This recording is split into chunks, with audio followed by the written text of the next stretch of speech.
కాక.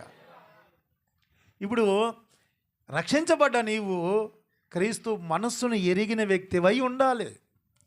ప్రారంభ దినాల్లో ఎరిగావు.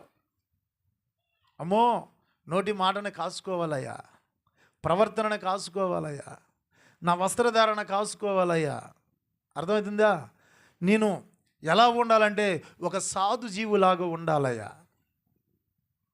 సాధు జీవి ఎలా ఉంటుంది చెప్పండి? సాధు ఎలా ఉంటాడు? సోది చెప్పే సాధులు కాదు.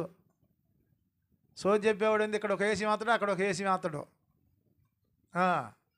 మీరు గమనిస్తే సోది చెప్పుకునేవాడు వస్తాడు కదా, సోది చెబుతానమ్మా టింగ్ టింగ్ టింగ్ టింగ్ అనుకుంటూ వస్తాడు. వాడు ఈ దరిదాపుల్లో ఈ స్కూల్ ఉంది కదా, ఈ స్కూల్ కాడ కూర్చుంటాడు. భార్యాభర్తలు ఇద్దరు వస్తారు బైక్ మీద. వచ్చేటప్పుడు ఎట్లా ఉంటాడో తెలుసా? సింపురినెత్తి అయ్యి ఒక బట్టలో. ఈయన చూస్తే ఈడ నన్ను భిక్షాటం చేయడానికి వెళ్తున్నాడా అనుకుంటాం. ఇక ఆడ కూర్చొని వాడు అలంకరణ మార్చుకుంటాడు.